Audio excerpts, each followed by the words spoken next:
My name is Cathy Ranella, and I do the voice of Keira Sequor out of the Shattered Heaven animated series, also known as Meredy, which I think is on the website. How long have I been voice acting? Well, I've been voice acting on and off since summer of 2007. Specifically probably around June or July of that year. You know, I messed around doing like fake shows and imitating cartoon characters as a kid, but I never really thought about doing any kind of voice acting until that summer. I got into, so it's been about 3 years now. On and off for 3 years. How did I get into voice acting? I enjoy webcomics, and back in 2007, there's a webcomic called Red String, which at the time decided to start a radio play of their story, and they had auditions for the characters, and I was really excited about it, so I went ahead and found the Voice Acting Alliance forum and went ahead, sent in my audition, and once you know it, I got a part. So I was really excited about that, and started looking around at all the other projects that were going on, and decided to stick around and try out for more things, and been having fun with voice acting since.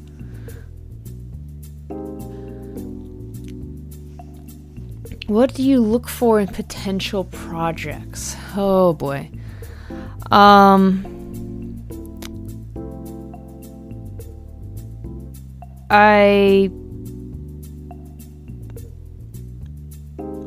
If there's something I want to try out for, usually I'm looking for,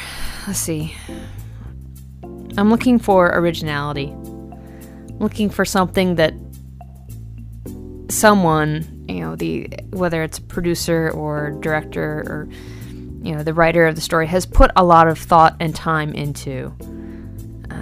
Someone who is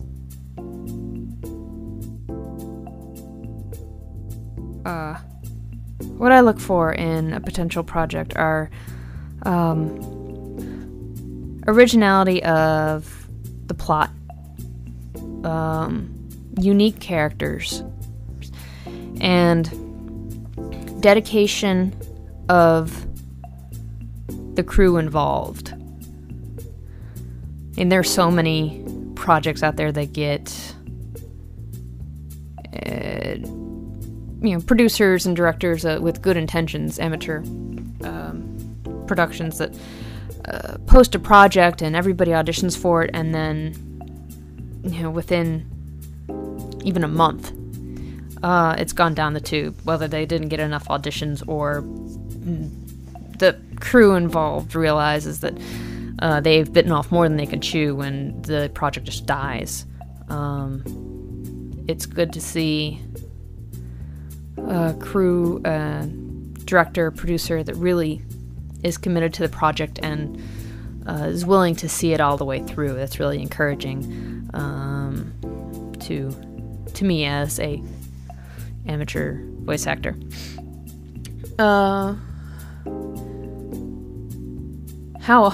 Which leads me to the next question. How often have you taken up a project and only seen nothing come of it?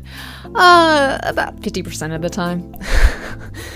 Unfortunately, there's been many, many times where you audition for something and it meets everything you think, all the requirements, it's really interesting, the characters sound cool, and the person sounds really involved in their story. I'm like, oh, okay, it's gonna be great.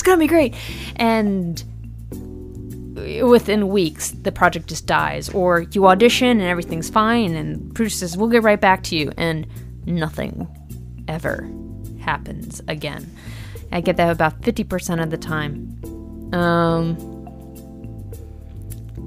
Not so much now. I've kind of weaned off some of my voice acting over the past months, being involved with some of my own projects and you learn to be picky, and you learn to see the different telltale signs of someone who's going to see it all the way through and someone who is not. But yeah. What do you prefer more, fan-based projects or original projects? I have found myself doing fan projects on occasion, but 90% of the time I'm inclined to go after original projects. I most prefer radio plays as opposed to fan dubs. For example, I like fan dubs. I find them interesting. I haven't done a whole lot of them, but when I do, it's usually something that still has a bit of originality to it. Usually like a series that hasn't been fan dubbed yet, or hasn't been subbed yet, something like that. Or just doing a clip or two for somebody who was really interested in remixing it and making it their own. But usually I prefer radio plays that have their own original story and development and this.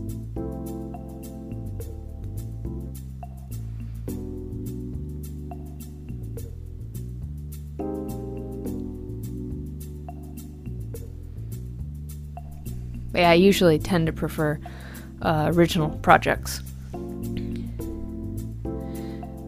Which leads to the next one. What can be the most fun to voice act for, audio productions or visual? Like I said before, I usually do audio only. I usually do radio plays, but visual has been kind of fun. Doing a little bit here and there is not something I went after originally, but now that I've caught my voice acting legs, so to speak, or had enough experience that I know something of what's going on, or I know a little bit of what I'm doing. I've had some fun doing visual stuff here and there, but it's honestly, to me, it depends on the production.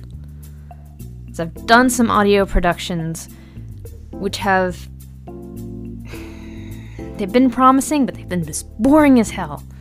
And I've done some visual things which I don't really think is going to turn out well, but I listen to it afterwards, or like maybe it's just a throwaway role or something like that someone's asked me to do, and I go in and I listen to it and I watch and I think, oh my gosh, that was awesome.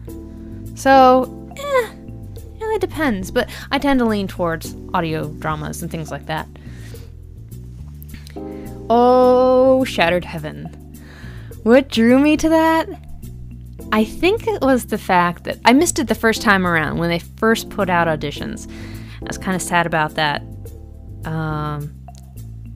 When I started seeing all the stuff that was being put out for this series, I was really excited about the fact that it was not only was it an original story, but it was original animation. And somebody was actually animating their own story bit by bit. And that just blew my mind. And I totally, I decided right then and there, okay, I have to be a part of this production. Honestly, I thought the ship had passed when I saw all the portions of episode 1 that came out after the first round of auditions had been done. I was really impressed, and I kept thinking, oh man, I wish I had auditioned for that. That would have been so cool. And lo and behold, there was a second round of auditions that came out, and I jumped at the chance, and fortunately I got a role, which made me really, really excited. And it's been really fun voicing for Keira throughout the series.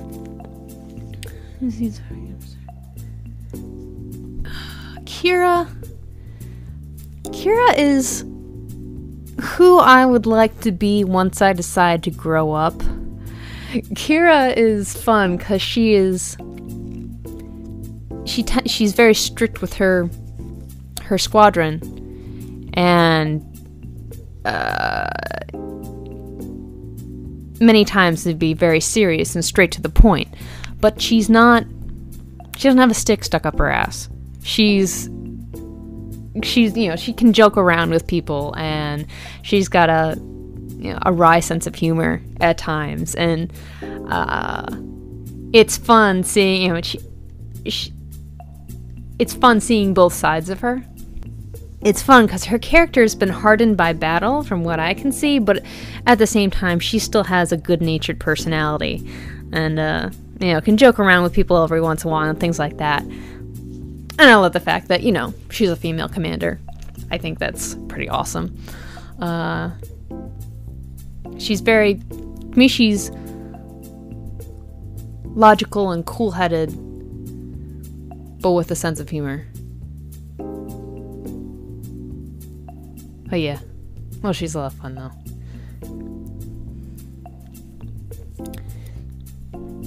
If you're interested in voice acting, my suggestion to you is actually a few things. One, go out there, look for projects. There are a bunch of forums that have all sorts of fan-based or original amateur projects going on, whether it's the VAA or Machinima or Virtual Hollywood, Voice Actors Club, things like that. Audio Drama Talk sometimes has auditions. Just go out there and look around for things for you to audition for. And if you don't be afraid to audition. I think the thing that holds a lot of people back is that they don't think they're good enough, and so they don't bother. And, well, there you go. You've missed an opportunity. You miss 100% of the chances you don't take. And if you audition and you don't get the role, be willing to learn from that. Like, be sure to ask if a producer, if you don't get the role, why you didn't. Or ask, what you could improve on. If they're willing to give a full critique, that's great. But if not, just maybe a little comment or two. And if they don't want to do that either, fine. You can always judge for yourself. You can listen to the production once it's out of the roles that you audition for. Listen to who they casted and compare it to your own auditions and see what it was that they looked for and what, that they had that you didn't, rather. Actually, that's something a lot of voice actors do, and they recommend, is that you listen to people who do voice overs, whether it's on the radio or on TV, in the movies, etc. No matter what the content, all those people were casted for a reason. And they obviously got paid for their work, so they're doing something right. So make sure you just take a listen and learn from everybody that you hear. I guess that'd be the second point. Third point is practice. Practice, practice, practice. I cannot stress that enough. Practice. A lot of people think they can just come naturally to them. No, this stuff takes time. I go back and I listen to my original auditions from when I started 3 years ago, and I cringe. I'm surprised I even got, cast in the red string role, because some of those auditions were god awful. They're really embarrassing. But, I just kept auditioning for stuff and learning from that, and, practicing by doing my own, making my own demo reels at home, and just making up voices to try out, and just keep at it no matter what. Even if you're getting depressed about it, if you're practicing and you really can't, you've practiced as much as you can and you're still not getting anywhere, find a tutor. There are some around, people who are willing to give you tips and help you out. I know, at least for a while, Virtual Hollywood had a a mentor program where experienced voice actors helped newer voice actors and things like that. Professional VA sites will always have tips and tricks for you to learn. You can go to some of the pro VA websites where they've given like little samples of their demo reels or little mini lessons on how to do this or that. Pat Fraley, who is one of the top VAs in the country. I was going to say the world, but I don't know what's I can't be sure about that, but in the country, Pat Fraley is one of the top VAs around, and he's got a ton of audio tips and tricks and lessons on his website you can download for free. I mean, there's info out there. Just look for it, research, practice, lather, rinse, repeat. That's best I can give you.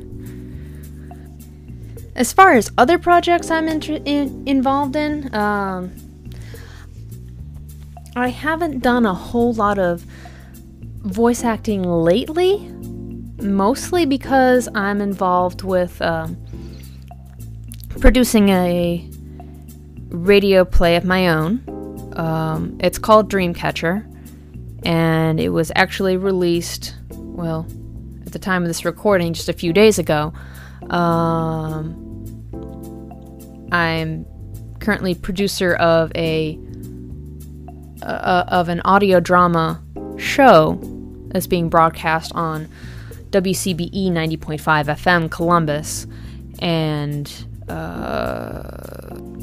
not only am I producing that program, which showcasing all sorts of new and original audio dramas, but also producing my own.